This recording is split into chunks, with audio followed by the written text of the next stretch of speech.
Hi അസ്സലാമു അലൈക്കും. എല്ലാവർക്കും നമസ്കാരം. എല്ലാവർക്കും സുഖമാണെന്ന് വിചാരിക്കുന്നു. നമ്മുടെ ഇന്നത്തെ വീഡിയോ നല്ലൊരു പഴം കേക്കാണ്. നമ്മളെ വീട്ടിൽ നല്ലോണം പഴുത്തു പോയ പഴം ഉണ്ടെങ്കിൽ നമുക്ക് പെട്ടെന്നൊരു കേക്ക് ഉണ്ടാക്കാം. അതിന് സേമിയവും പഴവും ബ്രെഡൊക്കെ വെച്ചിട്ടുള്ള നല്ലൊരു ടേസ്റ്റി വിഭവമാണ്. എല്ലാവരും ഈ വീഡിയോ ഒന്ന് കാണാം. നമുക്കതിനാവശ്യമായ ഇൻഗ്രീഡിയൻസ് എന്തൊക്കെയാണെന്ന് നോക്കാം.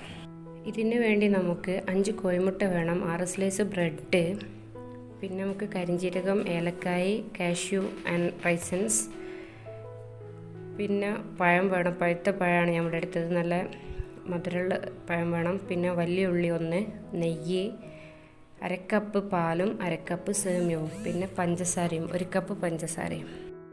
നമുക്ക് ഈ സേമിയ ഒന്ന് കുതിർത്തണം. അതിന് ഞാൻ 1/2 കപ്പ് പാല് ഈ സേമിയത്തിലേക്ക് ഒഴിച്ചു കൊടുത്ത്, അല്ലെങ്കിൽ നമുക്ക് സേമിയ ഒന്ന് വേവിച്ചെടുത്താലും മതി. ഒന്ന് മാറ്റി വെക്കുക, 15 മിനിറ്റ് കുതിർത്തി വെക്കുക, അല്ലെങ്കിൽ ഒന്ന് ജസ്റ്റ് വേവിച്ചെടുക്കുക. ഇനി നമുക്ക് ഈ പഴവും വല്യുള്ളിയൊക്കെ ഒന്ന് വാട്ടിയെടുക്കണം. അതിന് വേണ്ടി ഞാനൊരു നോൺ സ്റ്റിക്ക് പാൻ അടുപ്പിൽ വെച്ചിട്ടുണ്ട്. ഇനി അതിലേക്ക് ആവശ്യത്തിനുള്ള നെയ്യ് ഒഴിച്ച് കൊടുത്ത് നന്നായിട്ടൊന്ന് ചൂടാക്കുക.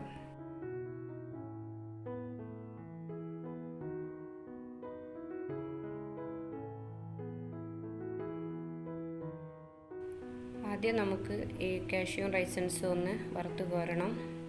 ഒന്ന് ജസ്റ്റ് ഒന്ന് വറുത്ത് കോരിയെടുത്ത് മാറ്റി വെക്കുക. ഇനി ഇതിലേക്ക് നമ്മൾ കട്ട് ചെയ്ത് വെച്ച വല്യുള്ളി ചേർത്ത് കൊടുത്ത് നന്നായിട്ട് വാട്ടിയെടുക്കുക. വല്യുള്ളി നമുക്ക് ഇഷ്ടത്തിനനുസരിച്ച് എടുക്കുക കേട്ടോ. ഇത് ഞാൻ വലിയതൊന്നാണ് എടുത്തത്, ഇനി ചെറിയ 2 എടുത്താൽ മതി. അത് നന്നായിട്ട് വാട്ടി ഒരു ബ്രൗൺ കളറാവുന്നത് വരെ വാട്ടിയെടുക്കുക. എന്നിട്ട് അതിലേക്ക് നമുക്ക് കരിഞ്ജീരകം കൂടിയും ആഡ് ചെയ്തെടുക്കുക. 1 ടീസ്പൂൺ കരിഞ്ജീരകമാണ് ഞാൻ എടുത്തത്, അതും കൂടിയും ആഡ് ചെയ്ത് കൊടുത്ത് നന്നായിട്ടൊന്ന് വാട്ടിയെടുക്കുക.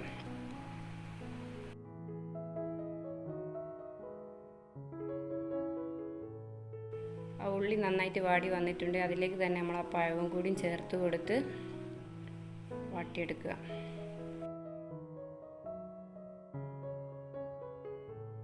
ഇനി ആ പഴത്തിലേക്ക് നമ്മൾ എടുത്തു വെച്ച 1 കപ്പ് പഞ്ചസാര ഒന്ന് കുറച്ച് അതിലേക്ക് ആഡ് ചെയ്ത് കൊടുത്ത് നന്നായിട്ടൊന്നും കൂടി ഒന്ന് വാട്ടിയെടുക്കുക. ഇപ്പം നമ്മുടെ പഴവും ആ ഉള്ളിയും പഞ്ചസാരയും കരിഞ്ജീരകവും കൂടിയും നന്നായിട്ടൊന്ന് വാടി വന്നിട്ടുണ്ട്. നല്ലൊരു സ്മെല്ലൊക്കെ വന്നിട്ടുണ്ട്. ഇനി നമുക്കിത് തീ ഓഫ് ചെയ്ത് ഇതൊന്ന് മാറ്റി വെക്കണം. ഇനി ഒരു ജാറിലേക്ക് 5 മുട്ട പൊട്ടിച്ചൊഴിച്ച് അതിലേക്ക് ബാക്കിയുള്ള പഞ്ചസാരയും കൂടിയും ആഡ് ചെയ്ത്, പിന്നെ അതിലേക്ക് 2 ഏലക്കായും കൂടിയും ചേർത്ത് കൊടുത്ത് ഒന്ന് ജസ്റ്റ് ഒന്ന് അടിച്ചെടുക്കുക. കോഴിമുട്ടയും പഞ്ചസാരയൊക്കെ നന്നായിട്ടൊന്ന് അടിച്ചെടുത്തിട്ടുണ്ട്. ഇനി അതിലേക്ക് നമുക്ക് നമ്മൾ വാട്ടി വെച്ച പഴം കൂടി അതിലേക്ക് ആഡ് ചെയ്ത് കൊടുത്ത് നന്നായിട്ടൊന്ന് ഇളക്കി കൊടുക്കുക.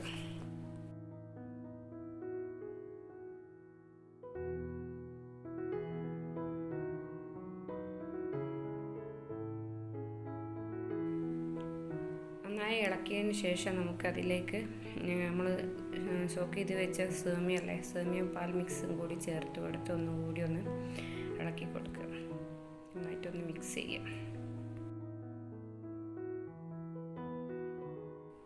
ഇനി ഇതിലേക്ക് നമുക്ക് നമ്മളെടുത്ത് വെച്ച 6 സ്ലൈസ് ബ്രെഡ് ഒരു ജാറിലിട്ട് അത് പൊടിച്ചെടുത്തിട്ട് അതും കൂടി ഇതിലേക്ക് ചേർത്ത് കൊടുക്കുക.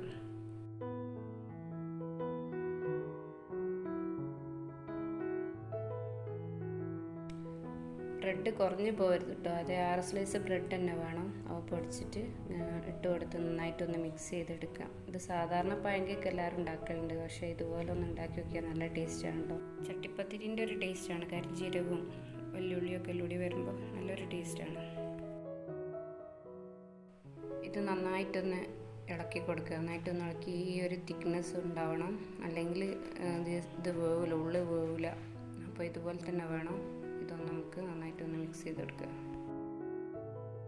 ഇനി നമുക്കിതൊന്ന് വേവിച്ചെടുക്കണം. അതിന് ഞാനൊരു പാൻ അടുപ്പിൽ വെച്ചിട്ടുണ്ട്. ഇനി അതിലേക്ക് കുറച്ച് നെയ്യ് ഒന്നായിട്ടൊന്ന് പുരട്ടി കൊടുക്കുക. എന്നിട്ട് ആ മിക്സ് നമുക്ക് അതിലേക്ക് ഒഴിച്ച് കൊടുക്കുക. തീ സിമ്മിലാക്കിയിട്ടാണ് കേട്ടോ, വേഗം അടി കരിയും, പ്രത്യേകം ശ്രദ്ധിക്കുക. ഇനി നമ്മൾ നേരത്തെ എടുത്ത് വെച്ച കിസ്മിസും കാഷ്യൂവും കൂടി ഇതിൻ്റെ മേലെ ഇട്ട് കൊടുക്കുക. ഇനി നമുക്കൊരു 10 മിനിറ്റ് സിമ്മിലിട്ട് ചേർന്ന് വേവിച്ചിട്ട് അതിൻ്റെ അടിയിലൊരു മൂടി വെച്ചെടുത്ത് ടോട്ടൽ 20 മിനിറ്റ് അരമണിക്കൂർ മതി കേട്ടോ. വേവിച്ചെടുക്കുക. അപ്പോൾ നമ്മുടെ കേക്ക് ഇതാ റെഡി ആയിട്ടുണ്ട്. ഇനി അതൊന്ന് നമുക്കൊന്ന് തിരിച്ചിട്ടിട്ട് മറ്റേ ഭാഗവും കൂടി ഒന്ന് റെഡിയാക്കി എടുക്കണം. അപ്പം എൻ്റെ അടിയൊന്ന് ഒന്ന് കരിഞ്ഞിട്ടുണ്ട്. അങ്ങനെ നമ്മുടെ പഴം കേക്ക് ഇതാ ഇവിടെ റെഡി ആയിട്ടുണ്ട്. നല്ല ടേസ്റ്റിയാണ് കേട്ടോ. എല്ലാവരും ഒന്ന് ട്രൈ ചെയ്യണേ. പിന്നെ സബ്സ്ക്രൈബ് ചെയ്യാത്തവരൊക്കെ സബ്സ്ക്രൈബ് ചെയ്ത് സപ്പോർട്ട് ചെയ്യണേ. എല്ലാവർക്കും താങ്ക് യു.